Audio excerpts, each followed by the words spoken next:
عائشہ کی بیٹی حصہ اول ایک ماں کا دکھ۔ عائشہ ایک پروقار مگر سادہ سی عورت تھی۔ اس کی آنکھوں میں ہمیشہ ایک گہرا درد چھپا ہوتا، جیسے زندگی نے اسے کچھ بہت قیمتی چھین لیا ہو۔ در حقیقت وہ درد اس کے شوہر نعیم کی اچانک موت کا تھا، جو ایک حادثے میں دنیا سے چلا گیا۔ اس وقت اس کی بیٹی زینب صرف 3 سال کی تھی۔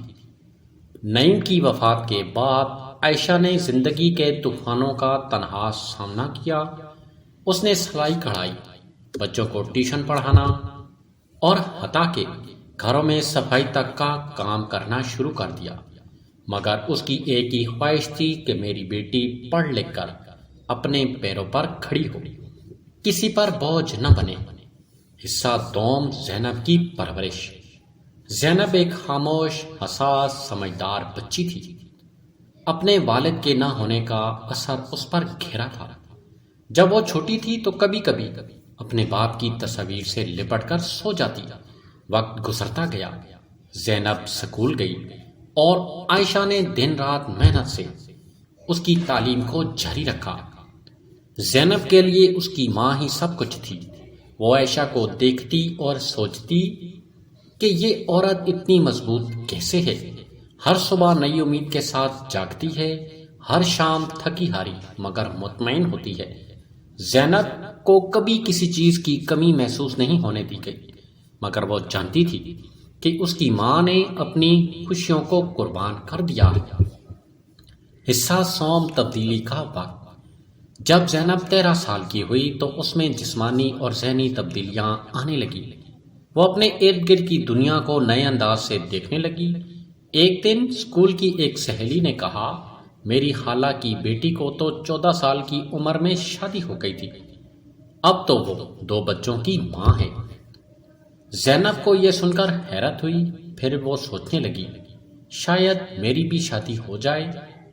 ماں تو ہمیشہ کہتی ہے کہ زندگی کا اصل مقصد عزت دار زندگی گزارنا ہے، اور اگر شادی ہی ایک محفوظ راستہ ہے تو کیا برا ہے۔ زینب نے یہ بات ایک دن اپنی ماں سے چپکے سے کہہ دی، امی اگر میری شادی ہو جائے تو آپ کو سکون ہو جائے گا، آپ تھک گئی ہیں۔ یہ سنتے ہی عائشہ کے ہاتھ کانپنے لگے، اس کی آنکھوں میں آنسو بھر آئے۔ حصہ چہارم ماں کی بات۔ عائشہ نے زینب کو اپنے قریب بٹھایا، اس کی گود میں سر رکھا اور نرم لہجے میں بولی، بیٹی شادی بری چیز نہیں، مگر ہر کام کا ایک وقت ہوتا ہے۔ 13 سال کی عمر کھیلنے، پڑھنے، خواب دیکھنے اور خود کو پہچاننے کی عمر ہوتی ہے۔ شادی تو زندگی کا ایک مرحلہ ہے، مگر یہ سب کچھ نہیں۔ زینب نے پوچھا، مگر آپ تو کہتی ہیں کہ عورت کو سہارا چاہیے۔ عائشہ نے مسکرا کر کہا، سہارا ضرور چاہیے، مگر سب سے پہلے اپنے آپ کا سہارا بننا چاہیے۔ اگر تم خود کو تعلیم یافتہ، باشعور اور خود مختار ہوگی تو تمہارا شوہر تمہیں عزت دے گا، تمہارے فیصلوں کی قدر کرے گا، ورنہ کم عمری میں شادی کر کے تم صرف ایک بوجھ بن جاؤ گی۔ عائشہ نے ایک چھوٹا سا آئینہ زینب کو دکھاتے ہوئے کہا، یہ دیکھو، یہ تم ہو، ایک دن تم ڈاکٹر بن سکتی ہو، وکیل، استاد یا جو بھی تم چاہو۔ تمہارے خوابوں کی کوئی حد نہیں، بس خود پر یقین رکھو۔ حصہ پنجم ایک نئی صبح۔ زینب کے دل میں اپنی ماں کی باتیں گہری سے بیٹھ گئیں۔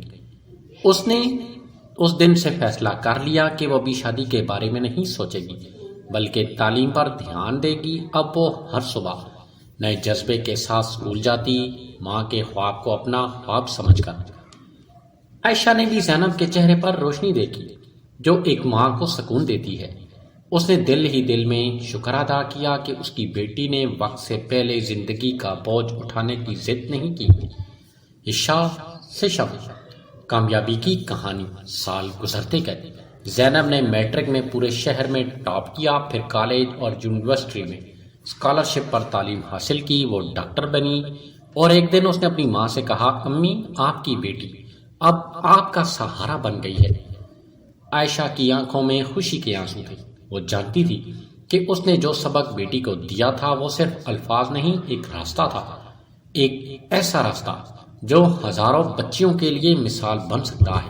سبق: یہ کہانی ہمیں سکھاتی ہے کہ کم عمری میں شادی نہ صرف تعلیم بلکہ بچیوں کی شخصیت سازی کو بھی متاثر کر سکتی ہے۔ ماں کا کردار بچی کی تربیت میں سب سے اہم ہوتا ہے۔ خود مختاری ایک عورت کی سب سے بڑی طاقت ہے۔ وقت سے پہلے بڑے فیصلے زندگی پر منفی اثرات ڈال سکتے ہیں۔ تعلیم صرف کتابوں کا علم نہیں دیتی بلکہ جینے کا سلیقہ سکھاتی ہے۔